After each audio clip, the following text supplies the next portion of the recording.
Well, you're watching Left, Right and Center. He's called a Donald Trump on steroids, a lifetime Republican in the United States who's now the third American of Indian origin to throw in his hat in the race to become President of the United States of America. He's the third Indian American to join the race for the Republican nomination. He follows Nikki Haley and Vivek Ramaswamy. Joining us now, a very special guest, Hirsh Singh. Thanks very much, Mr. Singh, for being with us. My first question to you, Democrats have labeled you as being Trump on steroids. How would you respond? I mean, it's the truth. It's because I've been very strong on many of the policies that matter to Americans today. I've been very strong on medical freedom, which has come under attack since COVID has plagued the world. I've been very strong against big tech censorship, which essentially has shut down all voices that don't come from the left. And I've been very strong in talking about ending the funding for the Ukrainian war, which I believe is devastating stability across this entire world. And I do not want World War III. So Democrats call me Trump on steroids because of my strength, and they're scared of me. Do you believe, and we'll talk about all the issues that you mentioned, but do you believe that there is a conspiracy against Donald Trump? Do you really believe that line of argument? Many suggest that it's entirely exaggerated. Anyone who is analyzing the details closely will be able to very clearly tell you that there's a large amount of forces aligned against President Trump because he would have been against the Ukrainian war from ever occurring. And he would have been against the way the censorship and the mandates across this world have occurred. That is accurate to say that there are strong forces aligned against President Trump. You do idolize Trump, though, right? It's his brand of politics, which you want to take forward. That's your goal. I mean, I consider myself a MAGA conservative. MAGA, Make America Great Again, was not coined by President Trump. It was coined by Ronald Reagan. America First has been a slogan that has been around far before President Trump as well. It's the concept of being proud of your homeland and wanting to protect the citizens. Let's talk a little bit about a couple of the issues that you mentioned. Ukraine, for example. Now, I've covered the Ukraine war twice on the ground. There are many in Ukraine who believe that it is because of America's assistance that the fight can continue. If there is any effort to actually get out of Ukraine, then there would be problems on the ground. Isn't ceding ground to Russia the last thing that you want? If you look at American foreign policy, if you revisit Secretary of State under President Nixon, James Baker, they had a policy of wanting to integrate Russia into Europe. Even if you look at President Clinton, when you had his Secretary of State, Warren Christopher, who had a Partnership for Peace program, he wanted Russia to join NATO. It's only since we had Secretary of State Madeleine Albright, when the war hawks essentially took over that part of foreign policy, and we have seen this escalation continue to today. I would say that foreign policy in this direction has been hijacked, and it's not necessarily in the interest of America, the American people, or global stability. But Russia was the aggressor on this occasion, so in as much as involving Russia into European affairs more might have been a precedent or might have been a requirement in the past, the fact that they attacked changes things quite dramatically. I think that the fog of war makes it very difficult to easily point fingers. Rarely are there any angels on any side of war. And in this capacity, you have a global economic shift occurring because of the divisiveness of the current conflict. And we do not want World War III. I do not want World War III. And so I would end the Ukrainian war because we do not want what the Democrats want, which is to escalate this to a world war. That is my opinion. What would happen if the U.S. withdrew from Ukraine? I think that the conflict would end very soon. Why would you suggest that? Some would say that if the United States and your allies were to get out of Ukraine, Russia would take over Ukraine effectively very, very soon. Is that what you seek? I think that Russia will have to make that determination. The whole world is watching what they do. NATO stands prepared to take action if necessary. And I do not see a conflict going beyond Ukraine. I don't think that would be in the best interest of Russia. I don't think Russia wants to antagonize NATO. I don't think Russia would like to further lose its grip on world affairs. they're teetering by a very thin strand, and I do not think it would be in their interest to go 1 inch beyond what has historically been known as Ukraine. So at the moment, whatever's going on, we want peace. I will end the Ukrainian war, and that is one of the most important things that must happen to have global stability. Mr. Singh, since we are talking about Ukraine, you would be aware of India's foreign policy, where India has essentially balanced our foreign interests. We continue to import Russian oil. In fact, we've expanded the import of Russian oil because it's India first, and we have a huge population. America has a problem with that policy. But how would you sort of look at what India is doing? Because we have 1 billion plus, and we need to meet our energy requirements, which are huge. I think that U.S.-India relations is a key part of global trade and global stability moving forward. I think currently about 40% of global trade goes through the South China Sea. And to counter and to ensure that you have open and free trade, U.S.-India relations and other partnerships such as the Quad, working with Japan and Australia, I think are key to future trade, as well as keys to an expansion of positive relations across all spectrums. And so I see that there is an advantage to India to maintain very strong and persisting and greater relations moving forward. Even recently, I believe India signed the Artemis Accords, yes, where you're going to have further positive relations expected between U.S., India, West, Japan, and the others. Do you believe that the basis of the strategic relationship between India and the United States is China and concerns that both nations share? I don't believe it is only China. I think it is multilateral across many of the hemispheres in the world. I think that China currently has been posturing itself in a very dangerous way to have that global trade and security. And in that capacity, it makes interests between the U.S. and America with Indian interests really much more aligned. But I do feel that the advantage not only from the security and global trade side, but also expanding economic relations, is a very big positive. If you became president of the United States, what would you do for India-U.S. relations?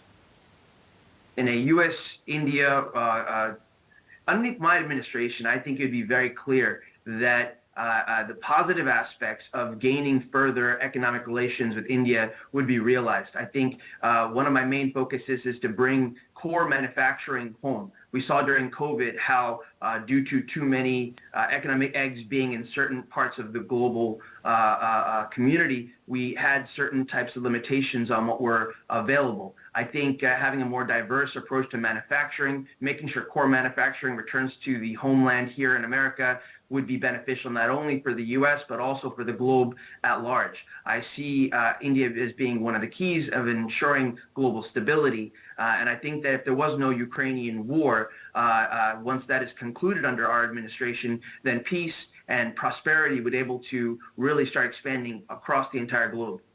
You spoke about the importance, in your view, of core manufacturing returning to the United States. There are many, for example, in India who are looking for India to be a manufacturing giant in several areas. You've focused a lot on tech.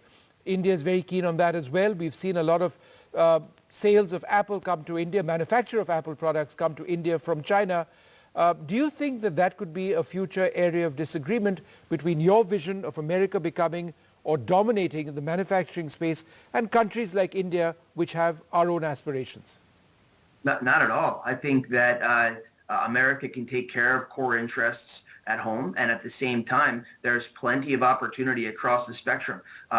In the end, when you have economic relations between two large organizations that have very different populations, it's a win-win. The whole concept of having trade relations is that both sides win. I see the need for stability in the areas for both economic growth and trade, and with the instability that we're seeing internationally, India would be a logical place where those values, which are consistent among both nations, would be a positive way for relations to increase and improve mutually. Mr. Singh, you're unvaccinated for COVID, is that right? Yes, that is correct. I'm the only candidate for president who is unvaccinated. How would you respond to those that say that that sets a pretty poor example, considering that millions have lost their lives in America and elsewhere to COVID? I think that the exact opposite is true. We're seeing more and more proof of harmful impacts and effects for those that decided to follow the propaganda, which was pushing for things that were experimental and untested. I think that, if anything, it's very concerning to see the number of people that have died at young ages. There seems to be a lot of issues with regarding that plague. And if you look at other countries that did not fall for the lockdowns and such as Sweden, they did very well. They did not have the same type of issues. So I'm very disturbed that, something like science, which is always under constant debate with opinions that change over time, would ever come out as strongly and mandate things the way they did. I'm for America first, but I'm for medical freedom, medical liberty, if you will, and medical care should be based upon a relationship between a doctor and a patient, not bureaucrats. Things like ivermectin, which are now allowed to be used for treatment today, went out of vogue with the bureaucrats and those in power. And that was an abuse which is unacceptable and should never be allowed to happen again. Under my administration, we will set the foundation to stop anything like that from ever occurring again. There is overwhelming statistical information to suggest that without vaccines, the number of people who would have died in the Delta wave would have been much more. Those who contracted the disease once they were vaccinated during Delta and after had far milder symptoms. So there is evidence to suggest that the drug saved countless lives. I think that there is a phrase out there which is nothing can be worse than statistics when it comes to telling the truth. In general, I feel that there are a lot of anecdotal aspects which contradict. There are scientific papers coming out today showing other concerns. I do not believe that you need to be against all of science while being very skeptical about technology, which is experimental and has shown many detrimental impacts. Each of the drugs that you refer to as being experimental have in fact been cleared by the World Health Organization. It's very disturbing that that is the case, because what we're seeing now, months after they have been released and years after the actual COVID disaster, show that those that were skeptical of taking the experimental medication were probably better off. Really better off? How so? I think that people that contracted COVID and recovered naturally have much stronger resistance to COVID-19. That is fully established and considered fact now. Those that took different vaccinations that were experimental have had health concerns, myocarditis and others. I'm not a doctor, but I'll tell you that these issues are pervasive. And we're seeing more and more of it today. I believe it's more of a tragedy against humanity that the youth which took this are having medical episodes across America and in many other places as well. And it's very unfortunate that the big tech censorship is what allowed the concerns to not be addressed. It stopped the ability for neighbors to discuss the situations that they were seeing on their own. And, the whole concept of science is for open discourse and at times very strong argument about what's going on. Science changes over time. And those that said it was safe and secure to take the experimental vaccination have basically been proven wrong with some of the issues that we are seeing, especially here in the U.S. No, we see issues all over the world. It's called long COVID. Nobody knows what the lasting impact of COVID is, but that isn't directly linked to the vaccines. How do you assume that? I'm pretty confident that as more and more data comes out, we will have a clear trajectory that those that did not take it were in a better position, and those that took it have had side effects which are very, very unfortunate. All right, we'll see what that data has to show. But you've taken a position on tech censorship. What is that position, and why have you taken it? During the COVID episode, anyone who spoke up from a position that was outside of what is considered the political left were essentially silenced. And those that consider themselves across the entire world internationally tend to be puppeted by the same American left, which provides almost talking points of what is considered to be accepted speech. It's very unfortunate that it had to get this bad before people started understanding the values of the traditional aspects of liberty, freedom of speech, which had been tenets of what America has been. And so we must make sure that the laws in America, for example, Section 230, which allow for these type of big corporations to behave like publishers but not get treated as such, are corrected and made it so that people are not censored again. Free expression is one of the base foundations of America, and that must be protected. I'm just trying to understand, did you just suggest to me that those on the left side or the left wing of the political divide were those who pushed for vaccines, whereas those who were more right wing didn't? Is that what you're suggesting? That is a clear dichotomy here in the US. But that's not true now, is it? There are so many governments around the world which have right-wing governments. For example, here in India, we've got a right-of-center government which pushed vaccines relentlessly and believed that they've saved countless lives. There'd be other governments around the world as well which have done the same. And they are not left leading. People have the right to believe what they would like to. At the same time, the indications are very clear that most people in power were pushed by their bureaucratic processes to find a solution when there was so much confusion. And once you take a position, people want to ensure that those positions are the right ones historically. That doesn't mean that that's always the case. And just because you may have certain people in power that believe something at a certain point in time, when more data presents itself as it is presenting itself now, those that were skeptical were definitely on the right side of this. It's very unfortunate what has happened. And those that helped create the marching orders for the vaccines and the experimental medicines that were used, while things like ivermectin were not allowed to be used and prescribed, must be fully analyzed and held under the law. Well, there were mistakes, no doubt. But anyhow, let's just move away from COVID and the medication, because I think there's a great deal of interest in your own story. And I think there's a great deal of interest in the expanding role of the diaspora in the United States.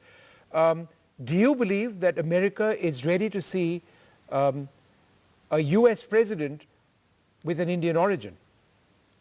I don't think it bothers anyone in America. I think that the fundamental concerns for the American population are, do you have the strong leadership capability to ensure that you're not going to bend knee to crony capitalism or things that will actually limit the rights of Americans? And will you help shepherd the country in a good direction that helps all populations move in the right direction? America is on the right, not racist at all. On the political right, America is most focused on those that have strong character, that have conviction, and that have the right values. And because of that, though it might be a matter of pride for India, it's actually a matter of pride in America to show that even you can come from any background, but if you have the right values, that you'll be fully accepted and integrated into this country. Absolutely. That's one of the strongest sort of aspects of America, which defines your democracy.